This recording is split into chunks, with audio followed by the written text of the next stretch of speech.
السلام علیکم ورحمۃ اللہ وبرکاتہ۔ میں محمد عظمت رضا رضوی نظامی استاد جامعۃ الرضا فاطمۃ الزہرا سورت گجرات بخاری شریف کا درس دینے جا رہا ہوں۔ امید کہ آپ سب بخیر ہیں۔ اللہ عز و جل کی بارگاہ میں دعا ہے مولا کریم آپ سب کو علم نافع عطا فرمائے اور آپ لوگوں کے صدقے مجھے بھی علم نافع عطا فرمائے، آمین ثم آمین۔ اللہ رب محمد صلی اللہ علیہ وسلم، نحن عباد محمد صلی اللہ علیہ وسلم۔ اللہم رب اشرح لی صدری ویسر لی امری واحلل عقدۃ من لسانی یفقہوا قولی۔ اللہم رب یسر ولا تعسر وتمم بالخیر وبک نستعین یا فتاح یا فتاح یا فتاح۔ ربی زدنی علما ربی زدنی علما ربی زدنی علما۔ اللہم افتح علینا حکمتک وانشر علینا رحمتک یا ذا الجلال والاکرام۔ بسم اللہ الرحمن الرحیم۔ باب تحریص النبی صلی اللہ تعالی علیہ وسلم وفد عبد القیس علی ان یحفظ الایمان والعلم ويخبروا ما وراءهم۔ وقال مالك بن الحويرث قال لنا النبي صلى الله تعالى عليه وسلم ارجعوا إلى أهليكم فعلموكم۔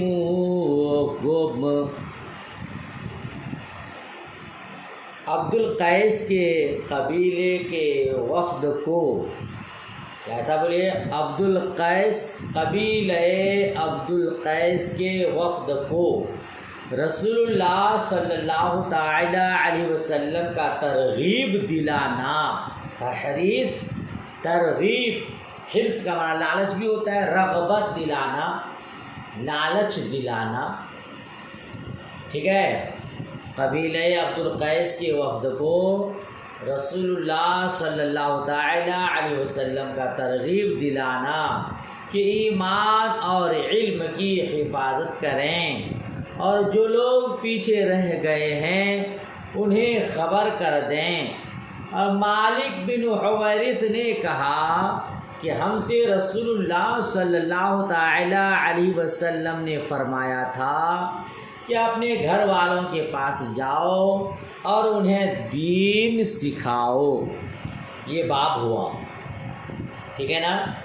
حدیث دیکھیے، حدثنا محمد بن بشار قال حدثنا غندر قال حدثنا شعبة عن أبي جمرة قال كنت أترجم بين ابن عباس وبين الناس فقال إن وفد عبد القيس أتوا النبي صلى الله تعالى عليه وسلم فقال من الوفد أو من القوم؟ قالوا ربيعة، قال مرحبا بالقوم أو بالوفد غير خزايا ولا ندامة، قالوا إنا نأتيك من شقة بعيدة وبيننا وبينك هذا الحي من كفار مضر ولا نستطيع أن نأتيك إلا في شهر حرام فمرنا بأمر تخبر به من وراءنا ندخل به الجنة۔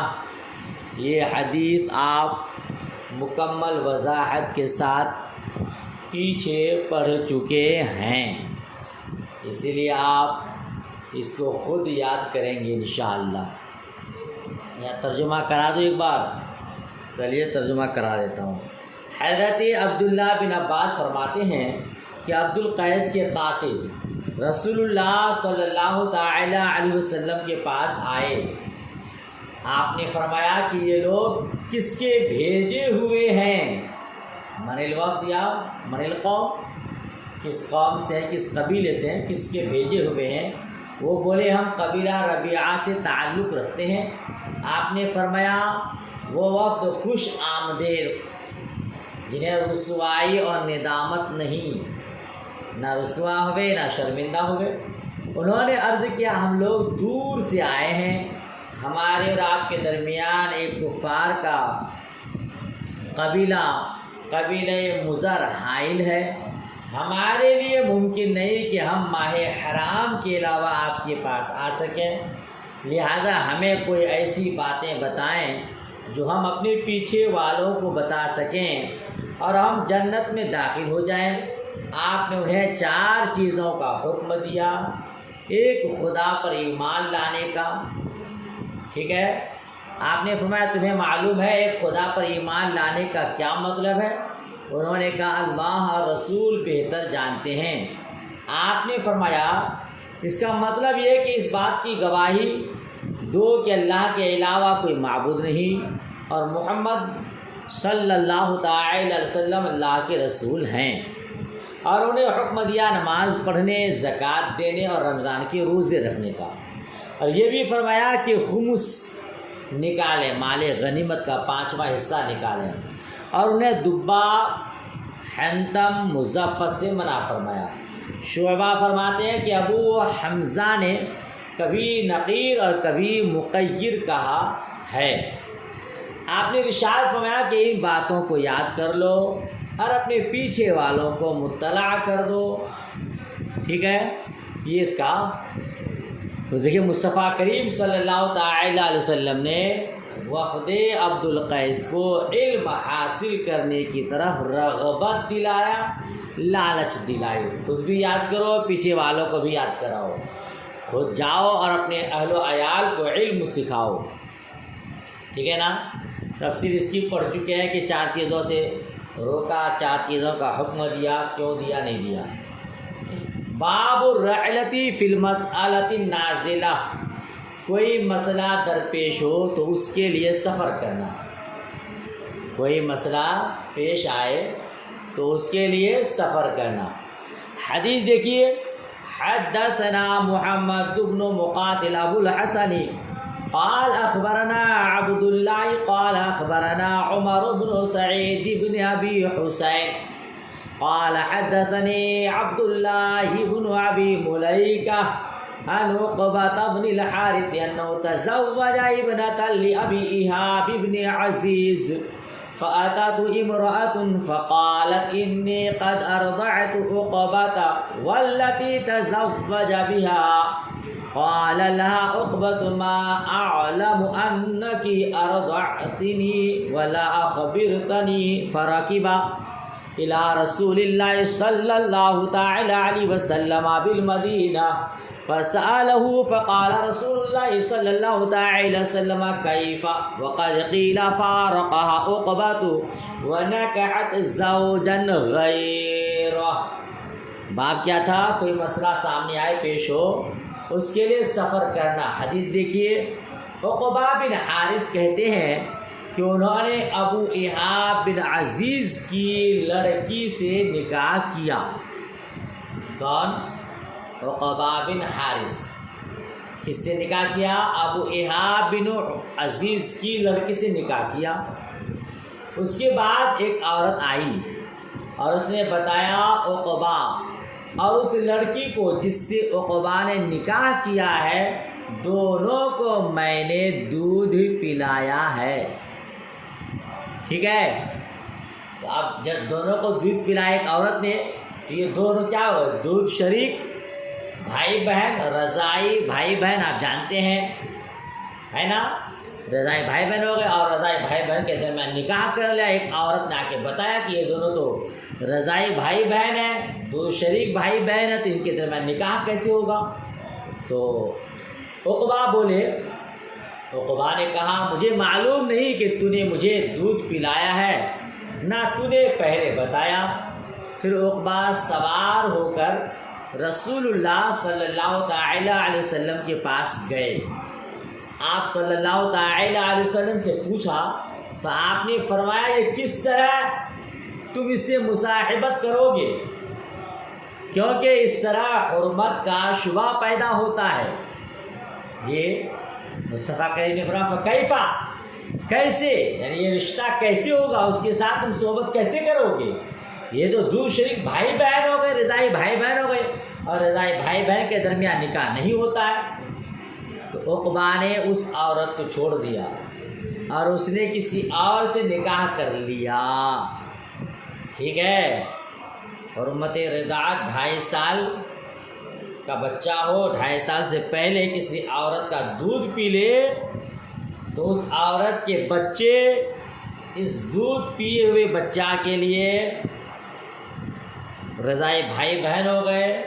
اب اس بچہ کا رشتہ اس عورت کے کسی بچی سے نہیں ہو سکتا ہے نا۔ 2.5 سال کے بعد اگر کوئی کسی کا دودھ پی لیتا ہے تو پھر حرمت رضاعت ثابت نہیں ہوگی۔ بچہ کو دودھ پلانے کی مدت حولین کاملین 2 سال ہے، لیکن حرمت رضاعت 2.5 سال تک۔ ٹھیک ہے، کسی کا محترمہ کے دودھ کو حلق کے نیچے اتار لے تو حرمت رضاعت ثابت نہیں ہوگی۔ 2.5 سال سے پہلے، 2.5 سال کے بعد نہیں۔ ٹھیک ہے نا۔ تو دیکھیے مسئلہ پیش آیا، عورت نے کہہ دیا کہ میں نے اس کو بھی دودھ پلایا ہے اور جس سے نکاح کیا اس کو بھی دودھ پلایا ہے۔ اب یہ مسئلہ سامنے آ گیا کہ کیا کیا جائے، لہذا سوار ہو کر سفر کر کے مصطفیٰ کریم کے پاس پہنچے۔ اس ٹکڑے کو باب سے مناسب ہے، ٹھیک ہے نا۔ تو کوئی مسئلہ پیش ہو تو سفر کر کے، یا سفر نہیں، آپ کے پاس آپ کے قریب میں آپ کے اساتذہ کرام ہیں تو آپ ان سے مسئلہ پوچھیں۔ جو مسئلہ معلوم نہ ہو اس مسئلہ کو پوچھیں۔ رب فرماتا ہے فَاسْأَلُوا أَهْلَ الذِّكْرِ إِن كُنتُمْ لَا تَعْلَمُونَ، اہل علم سے پوچھو اگر تم نہیں جانتے ہو۔ بہرحال چلیے، باب التناؤب فی العلم۔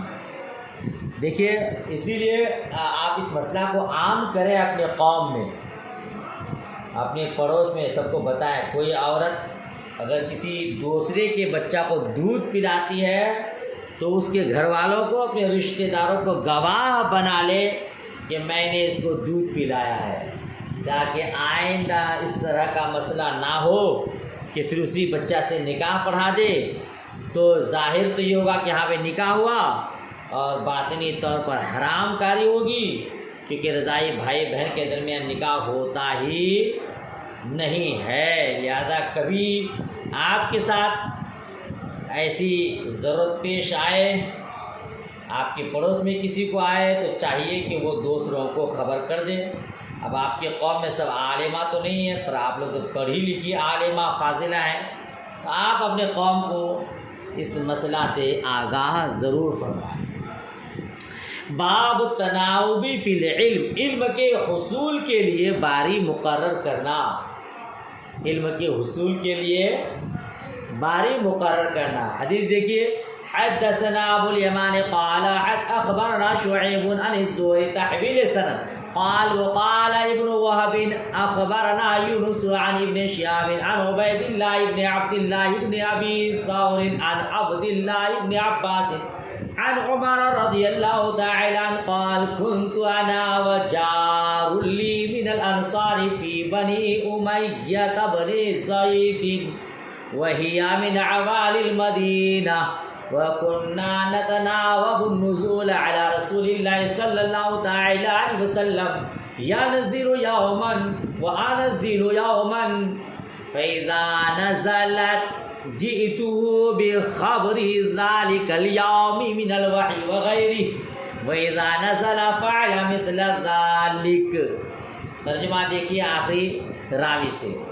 حضرت عمر رضی اللہ تعالی عنہ فرماتے ہیں، میں اور میرا انصاری پڑوسی بنی امیہ بن زید، یا انصاری پڑوسی کہاں کے تھے؟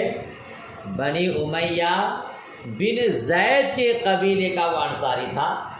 تو میں اور میرا انصاری پڑوسی بنی امیہ بن زید کے محلہ میں رہتے تھے، ٹھیک ہے۔ یہ گاؤں مدینہ کی بلندی پر تھا، وہی من عوال المدینہ، یہ گاؤں کہا تھا مدینہ المنورہ کی بلندی حصہ پر۔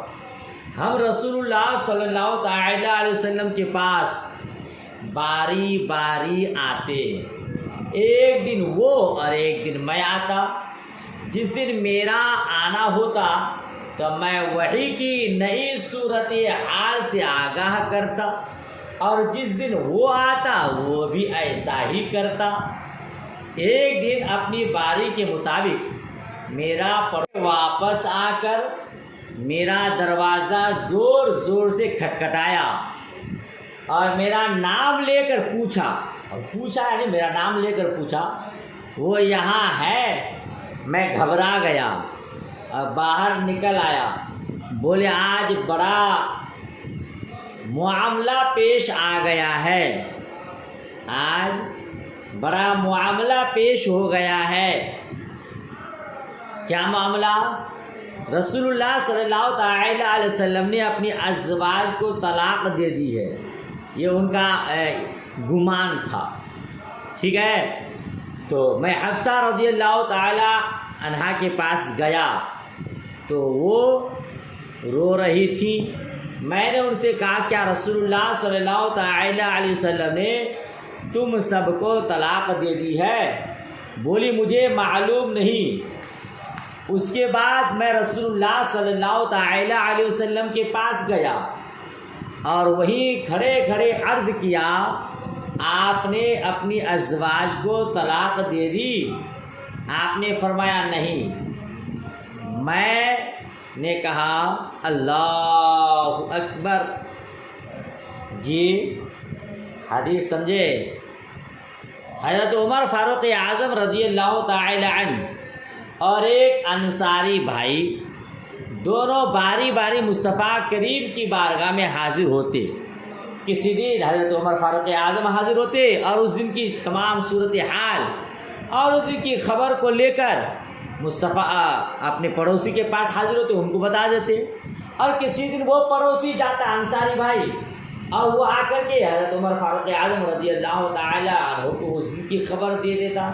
تو کسی دن ناگاہ نہیں ہوتا ہے نا، آج ہم جائیں کل آپ جائیں اور پھر حضور کے تمام اقوال و افعال کو نقل کریں اور اس کو محفوظ کریں، یہ معاملہ تھا۔ ایک دن انصاری پہنچا تو دیکھا کہ مصطفیٰ کریم صلی اللہ تعالی علیہ وسلم اوپر تشریف فرما ہے اور ازواج مطہرات رو رہی ہے۔ انصاری بھائی کو لگا کہ شاید مصطفیٰ کریم صلی اللہ تعالی علیہ وسلم نے ازواج مطہرات کو طلاق دے دیا ہے۔ گھبرائے ہوئے دوڑتے ہوئے تشریف لائے اور ہانپتے ہوئے حضرت عمر فاروق اعظم رضی اللہ تعالی عنہ کا دروازہ کھٹکھٹانے لگا۔ حضرت عمر فاروق اعظم بھی گھبرا گئے کہ کیوں اس طرح کر رہا، آئے۔ اس نے کہا کیا ہوا؟ اس انصاری نے کہا شاید مصطفیٰ کریم نے ازواج مطہرات کو طلاق دے دیا ہے اور وہ لوگ رو رہے ہیں۔ حضرت عمر فاروق اعظم رضی اللہ تعالی عنہ سب سے پہلے اپنی بیٹی حضرت حفصہ رضی اللہ تعالی عنہ کے پاس آئے، ان سے پوچھا کیا بات ہے، کیا معاملہ ہے، کیا حضور نے تم کو طلاق دے دیا ہے؟ اس نے کہا کہ ہمیں معلوم نہیں۔ پھر حضور کے بارگاہ میں پہنچے اور خود حضور سے عرض کیے کھڑے کھڑے یا رسول اللہ صلی اللہ علیہ وسلم کیا معاملہ ہے، کیا آپ نے ازواج مطہرات کو طلاق دے دیا؟ کہا نہیں۔ معلوم ہے یہ کون سا معاملہ تھا؟ یہ ایلا کا معاملہ تھا۔ مصطفیٰ کریم صلی اللہ تعالی علیہ وسلم نے قسم کھا لیا تھا کہ 1 مہینہ سے پہلے بالا خانہ سے نیچے نہیں آؤں گا۔ اور معاملہ یہ کیوں پیش آیا تھا؟ ازواج مطہرات نے مصطفیٰ کریم صلی اللہ تعالی علیہ وسلم سے کچھ مطالبہ کیا تھا، مجھے یہ چاہیے، فلاں زوجہ محترمہ کہتی مجھے یہ چاہیے۔ تو ازواج مطہرات نے آپس میں مل کر مصطفیٰ کریم صلی اللہ تعالی علیہ وسلم سے کچھ مطالبے کیے تھے اور سب اڑے ہوئے تھے۔ مصطفیٰ کریم کو غصہ آیا اور حضور غصہ کے وجہ سے اوپر تشریف لے گئے۔ پھر حضور کی ناراضگی کے سبب ازواج مطہرات رونے لگی تو اس انصاری کو لگا کہ شاید طلاق دے دیا ہے۔ حضرت عمر فاروق اعظم کو بھی لگا کہ شاید طلاق دے دیے ہیں۔ طلاق نہیں تھا، وہ ایلا تھا، یعنی 1 مہینہ کے لیے قسم کھا لیا تھا کہ میں اوپر سے نیچے نہیں آؤں گا۔ لہذا اس سے سمجھ میں آ رہا ہے کہ زیادہ مطالبہ، ضرورت سے زیادہ کسی چیز کی مانگ نہیں کرنی چاہیے، اور جب مانگ کر ہی لی تو مصطفیٰ کریم صلی اللہ تعالی علیہ وسلم ناراض ہوئے، غصہ ہوئے۔ پھر آپ اوپر کے لیے تشریف لے گئے اور آپ کی ناراضگی آپ کے ازواج مطہرات برداشت نہ کر سکی، رونے لگی۔ ایلا کا مسئلہ آپ قانون شریعت بہار شریعت میں مکمل طور پر دیکھ سکتے ہیں۔ چلیے آگے بڑھیے۔ باب الغضب فی الموعظۃ والتعلیم اذا رأى ما یکرہ۔ اے ہے، جب کوئی بری بات نظر آئے تو وعظ و تعلیم میں غصہ کرنا۔ جی آپ وعظ فرما رہے ہیں، تعلیم دے رہے ہیں، استاذ آپ کو تعلیم دے رہے ہیں، آپ پڑھ رہے ہیں، پڑھائی کے دوران وعظ و نصیحت سننے کے دوران آپ کسی غلط چیز کا ارتکاب کر لیتے ہیں، جس طرح علم حاصل کرنا چاہیے اس طرح نہیں، بے توجہی کے ساتھ سن رہے ہیں، سماعت کر رہے ہیں، وعظ و نصیحت ہو رہی ہے اور آپ اس طرح غور سے سن نہیں رہے، دوسرے سے کانا پھوسی کر رہے ہیں، باتیں کر رہے ہیں۔ تو اگر ایسی حرکت کوئی کرتا ہے تو تعلیم دینے والا، وعظ و نصیحت کرنے والا اس میں غصہ کر سکتا ہے نا؟ اور غصہ آنا بھی ایک فطری چیز ہے۔ دیکھیے باب کیا ہوا، باب الغضب فی الموعظۃ والتعلیم اذا رأى ما یکرہ۔ جب کوئی بری بات نظر آئے تو وعظ و تعلیم میں غصہ کرنا۔ حدیث دیکھیے، حدثنا محمد بن کثیر قال اخبرنی سفیان عن ابی خالد عن قیس بن ابی حازم عن ابی مسعود الانصاری۔ حضرت ابو مسعود انصاری رضی اللہ تعالیٰ عنہ سے منقول ہے، ایک شخص نے عرض کیا، یا رسول اللہ صلی اللہ تعالیٰ علیہ وسلم، ممکن ہے میں نماز با جماعت ادا نہ کر سکوں؟ جی ایسا ہو سکتا ہے کہ میں نماز جماعت کے ساتھ ادا نہ کر سکوں کیونکہ فلاں بڑی لمبی نماز پڑھاتا ہے۔ جی فلاں بڑی لمبی نماز پڑھاتا ہے۔ ابو مسعود کہتے ہیں میں نے وعظ و نصیحت میں اس دن سے زیادہ آپ کو غضبناک نہیں دیکھا۔ فرمایا لوگوں تم دین سے متنفر کرتے ہو، لوگوں کو نفرت دلاتے ہو۔ جو کوئی نماز پڑھائے ہر رکن ہلکا پھلکا ہو، کیونکہ مقتدیوں میں کچھ مریض، کمزور اور کام کاج والے لوگ بھی ہوتے ہیں۔ وذل حاجہ، حاجت والے، کام کاج والے لوگ بھی ہوتے ہیں۔ سمجھ میں آیا؟ حضور وعظ و نصیحت فرما رہے تھے اور ابو مسعود انصاری سے منقول ہے کہ ایک شخص اسی دوران آیا حضور کی بارگاہ میں اور کہا کہ حضور وہ فلاں مسجد میں نماز پڑھنے جاتا ہوں، وہاں کا امام صاحب بہت لمبی نماز پڑھاتا ہے، مجھے تو ایسا لگتا ہے کہ اب جماعت کے ساتھ نماز بھی نہیں پڑھ پاؤں گا کیونکہ مجھے نماز پڑھ کے فوراً کام میں جانا رہتا ہے، اور وہ لمبی نماز پڑھاتے ہیں تو میں فوراً کام میں کیسے جاؤں گا؟ مصطفیٰ کریم واعظ ہی کے درمیان اتنا غضبناک ہوئے کہ ابو مسعود انصاری فرماتے ہیں کہ شاید اس سے زیادہ کبھی مصطفیٰ کریم غضبناک نہیں ہوئے تھے۔ کیا سمجھ میں آیا کہ تعلیم اور وعظ و نصیحت کے دوران آدمی غصہ کر سکتا ہے اگر کوئی بری بات نظر آئے؟ اسی لیے اساتذہ کرام طلباء اعظام پر کبھی کبھی ناراض ہو جاتے ہیں، غصہ ہو جاتے ہیں پڑھانے کے دوران۔ جب طالب علم یا طالبہ غور سے پڑھائی نہیں کرتی ہے، محنت سے یاد نہیں کرتی ہے، تو پڑھانے والا پھر غصہ ہو جاتا ہے، ناراض ہوتا ہے اور پھر اسی میں کبھی مارتا پیٹتا ہے، کبھی کچھ تلخ جملے استعمال کرنے لگتا ہے۔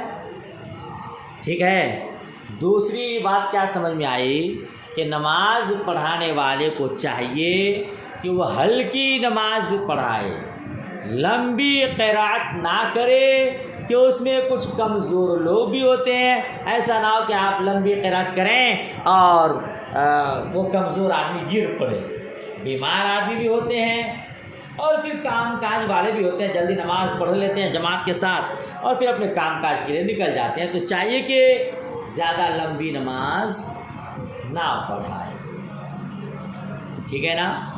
آگے کی حدیث دیکھیے، زید بن خالد جوہنی رضی اللہ تعالی عنہ سے روایت ہے، کسی نے رسول اللہ صلی اللہ تعالی علیہ وسلم سے گری پڑی چیز کا حکم پوچھا۔ کس کا؟ گری پڑی، لقطہ، لقطہ کا معنی ہوتا ہے گری پڑی چیز۔ تو رسول اللہ صلی اللہ تعالی علیہ وسلم سے گری پڑی چیز کا حکم پوچھا، فرمایا اس کی بندش کو پہچان لے، یا اس کے ظرف اور تھیلی کو پہچان لے۔ کیا مانا ہوگا؟ اس کی بندش کو پہچان لے، او قالا وعاءہا، یا اس کی تھیلی کو پہچان لے، پھر سال بھر اسے اعلان کر۔ کیا کر؟ اگر کوئی گری پڑی چیز مل جاتی ہے تو اس کی بندش کو، اس کی تھیلی کو، اس گری پڑی چیز کو اچھے سے پہچان لے، اور پھر سال بھر اس کا اعلان کر۔ پھر بھی مالک نہ ملے تو پھر فائدہ اٹھا لے، ٹھیک ہے نا؟ تب وہی رہتا جمع، پھر اس کو کیا کر، اگر نہ ملے اس کا مالک، پھر اس کو، اس سے فائدہ اٹھا لے۔ اگر اس کا مالک مل جائے تو اسے واپس کر دے۔ پھر وہی شخص بولا، اگر گمشدہ اونٹ مل جائے تو آپ نے یہ سن کر خفا ہو گئے، تو آپ یہ سن کر خفا ہو گئے، غصہ ہو گئے، یہاں تک کہ آپ کے دونوں رخسار مبارک سرخ ہو گئے، یا آپ کا چہرہ سرخ ہو گیا۔ آپ نے فرمایا تجھے اونٹ سے کیا مطلب، تجھے اونٹ سے کیا مطلب، اس کی مشق اس کے پاؤں اس کے ساتھ ہیں، وہ خود گھاٹ پر جا کر پانی پی لیتا ہے، درخت پر چر لیتا ہے، اس کو کھلا رہنے دے یہاں تک کہ اس کا مالک مل جائے۔ پھر وہ بولا گمشدہ بکری کے متعلق، یعنی گمشدہ بکری اگر مل جائے حضور تو اس کا کیا کریں؟ مصطفیٰ کریم نے فرمایا اسے پکڑ لو، وہ تمہاری ہے یا تمہارے بھائی کی، اگر کسی کے ہاتھ نہ لگی تو بھیڑیے کی۔ سمجھے کیا مطلب؟ کوئی گری پڑی چیز مل جائے تو اس کا مسئلہ بڑا ہارڈ ہے۔ کوئی گری پڑی چیز، اس کو لقطہ کہتے ہیں عربی میں، اس کو اٹھانا نہیں چاہیے۔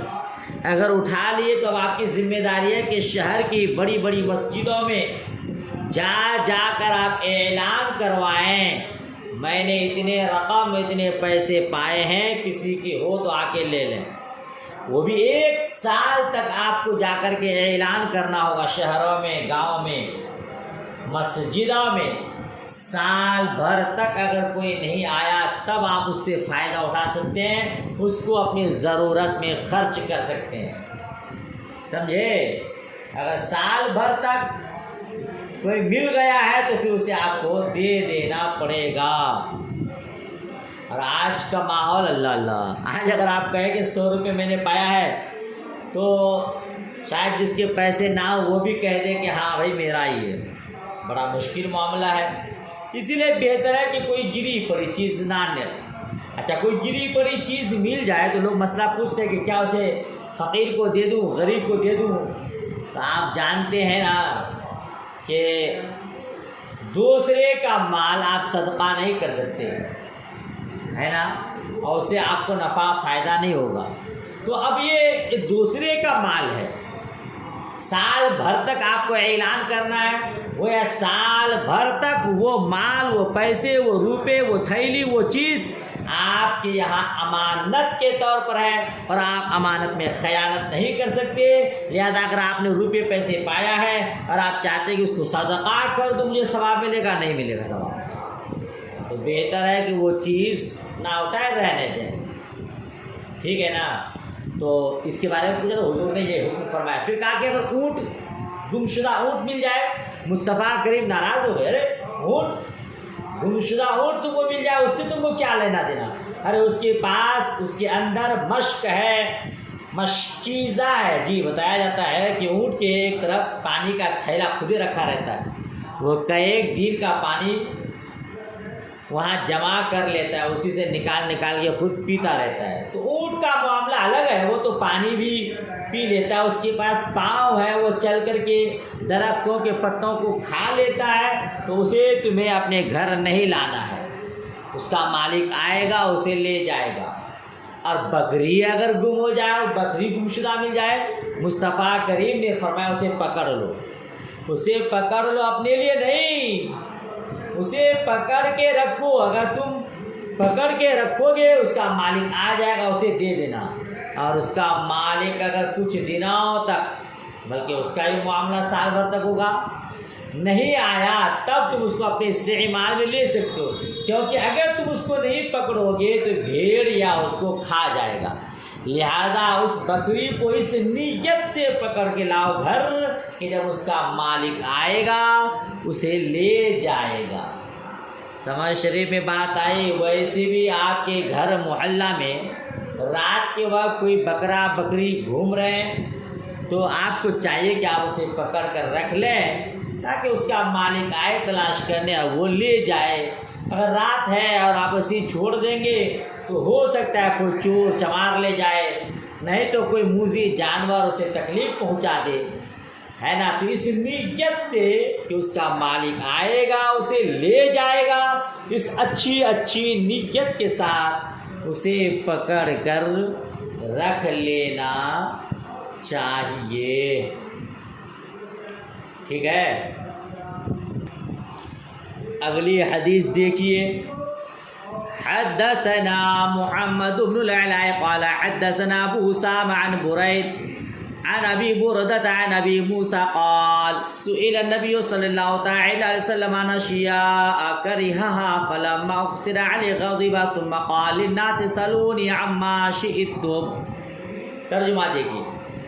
حضرت ابو موسیٰ رضی اللہ تعالی عنہ نے کہا کہ نبی کریم صلی اللہ تعالی علیہ وسلم سے بہت سی چیزوں کے بارے میں سوال کیا گیا، ٹھیک ہے نا۔ کریہا جو ناگوار ہوا، جس کو حضور نے ناپسند فرمایا۔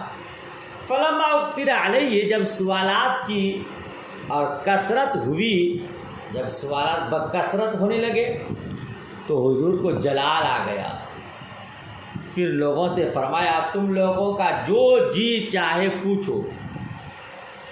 فقال رجل من ابی، اس پر ایک صاحب نے پوچھا، ایک شخص نے پوچھا میرا باپ کون ہے؟ مصطفیٰ کریم نے فرمایا تیرا باپ حذیفہ ہے۔ اس کے بعد دوسرے شخص اٹھے اور اس نے پوچھا یا رسول اللہ میرا باپ کون ہے؟ فرمایا سالم، شیبہ کا آزاد کردہ غلام ہے۔ جب حضرت عمر فاروق اعظم نے روئے انور میں غضب کے آثار دیکھے تو عرض کیا یا رسول اللہ ہم سب اللہ عز و جل کے سے توبہ کرتے ہیں، ہم سب اللہ عز و جل سے توبہ کرتے ہیں۔ اس میں بھی دیکھیے مصطفیٰ کریم صلی اللہ تعالی علیہ وسلم تعلیم کے درمیان غضبناک ہوئے، غصہ ہوئے، اسی کے متعلق باب تھا نا جی۔ تو مصطفیٰ کریم غصہ، یہ سائل کون تھے، پوچھنے والے کون تھے؟ ان کا نام عبداللہ تھا، ٹھیک ہے۔ اس کے بعد والی حدیث میں اس کی صراحت ہے۔ یہ سوال کیوں کیا کہ میرا باپ کون ہے؟ اس سوال کی وجہ یہ تھی کہ لوگ ان کے نسب میں شک کرتے تھے، کبھی جھگڑے میں دوسرے کی طرف منسوب کر دیتے تھے، ٹھیک ہے۔ تو اس لیے حضور سے پوچھا کہ میرا باپ کون ہے، حضور صلی اللہ تعالی علیہ وسلم نے ان کو بتا دیا، شک و شبہ دور ہو گیا۔ اور دوسرے صاحب کا نام سعد بن سالم مولا شیبہ تھا، ان کا بھی یہی حال تھا، لوگ دوسرے کی طرف ان کو منسوب کر دیتے تھے، ٹھیک ہے۔ تو مصطفیٰ کریم نے بتا دیا کہ تمہارا باپ فلاں ہے، تمہارا باپ فلاں ہے۔ اچھا، حضور صلی اللہ تعالی علیہ وسلم کی بارگاہ میں سوالات کی کثرت ہونے لگی، ایسے سوالات جس سے حضور صلی اللہ تعالی علیہ وسلم کو ناگوار گزرا، ٹھیک ہے نا۔ تو یہ ایسے سوالات تھے جو دنیا کے سے تعلق رکھتے تھے، بے فائدہ سوالات مناسب نہیں ہے۔ ہاں اعتقاد کے مطابق ہو، عمل کے مطابق ہو، دین کے متعلق ہو تو سوالات کر سکتے ہیں۔ ایسے سوالات جو بے فائدہ بے سود ہو نہیں کہنا چاہیے۔ کچھ جہلا لوگ کیوں ٹی وی میں اور یہاں وہاں میں کچھ سوالات یاد کر لیتے ہیں اور علماء کو جانچنے پرکھنے کے لیے یا یہ بتانے کے لیے کہ مجھے بھی علم ہے، مجھے بھی جانکاری ہے، اس نیت سے لوگ علماء کرام سے، ائمہ حضرات سے، آپ لوگوں سے سوال کرتے ہیں۔ یاد رکھیے گا، کسی کو آزمانے کے لیے، کسی کے علم کو پرکھنے کے لیے یا اپنی صلاحیت دکھانے کے لیے سوال کرنا ممنوع ہے، ٹھیک ہے؟ یہ ہاں ایسے ہی سوالات تھے، اسی لیے حضور صلی اللہ تعالی علیہ وسلم ناراض ہو گئے۔ کوئی پوچھتا ہے حضرت آدم علیہ السلام نے سب سے پہلے کیا کھایا تھا؟ اسماعیل علیہ السلام کا دمبا جو فدیہ میں آیا تھا وہ کہاں چلا گیا؟ یہ سب سوالات بے سود ہے، بے فائدہ ہے نا؟ اور ایسے سوالات ممنوع ہے۔ اور اگر ایسے سوالات کریں جس کا علم اسے نہیں ہے، وہ علم حاصل کرنا چاہتا ہے، تب تو وہ بہتر ہے۔ اللہ عز و جل نے ارشاد فرمایا فاسألوا اہل الذکر ان کنتم لا تعلمون، جی اہل ذکر یعنی علم والے سے پوچھو جو تم نہیں جانتے ہو۔ تو اگر اعتقادات کے مطابق ہے، متعلق ہے، تو کچھ سوالات تو واجب و فرض ہے، جی ٹھیک ہے نا؟ اور جیسے اگر علم نہیں تو کفر و ایمان فرائض کا پوچھنا فرض ہے، واجبات کے متعلق پوچھنا واجب ہے، مستحبات کے متعلق پوچھنا مستحب ہے۔ تو یہاں چونکہ پوچھ رہا تھا میرا باپ کون ہے، وہ میرا باپ کون ہے، یہ سب سوالات دنیا کے متعلق تھا۔ مصطفیٰ کریم بہت غضبناک ہوئے، اور جب غضبناک ہوئے حضرت عمر فاروق اعظم رضی اللہ تعالیٰ عنہ کو معلوم ہو گیا تو مصطفیٰ کریم کی بارگاہ میں عرض گزار گئے، یا رسول اللہ صلی اللہ تعالیٰ علیہ وسلم، ہم سب اللہ عز و جل کی بارگاہ میں توبہ کرتے ہیں۔ اے ہے دیکھیے ناراض مصطفیٰ کریم ہو رہے ہیں، اور خلیفہ دوم توبہ کس سے مانگ رہے ہیں؟ اللہ عز و جل سے، جی کیونکہ من یطیع الرسول فقد اطاع اللہ، جس نے رسول کی اطاعت کی اس نے اللہ کی اطاعت کی۔ اور رب فرماتا ہے جس کا مفہوم ہے اگر اللہ عز و جل کی بارگاہ میں توبہ کرنا ہے تو میرے محبوب کی بارگاہ میں آؤ، اور یا محبوب ناراض ہو جائے تو رب تبارک و تعالیٰ کی بارگاہ میں توبہ کرنے کی بات کرتے ہیں۔ میں تو مالک ہی کہوں گا کہ وہ مالک کے حبیب یعنی محبوب و محب میں نہیں، میرا تیرا در رسول کی بار میں آ کر کے اللہ عز و جل سے کیے ہوئے گناہ کی توبہ، اور مصطفیٰ کریم سے کچھ ہو جائے، مصطفیٰ کریم کی بارگاہ میں کچھ غلطی ہو جائے تو اللہ عز و جل کی بارگاہ میں توبہ، تو گویا مالک اور محب و محبوب دونوں ایک ہی ہے۔ چلیے آج کا سبق یہیں تک رہنے دیتے ہیں، باپ الگ ہو جائے گا پھر، تو دعائے خیر میں یاد رکھیں۔ اللہ حافظ، خدا حافظ۔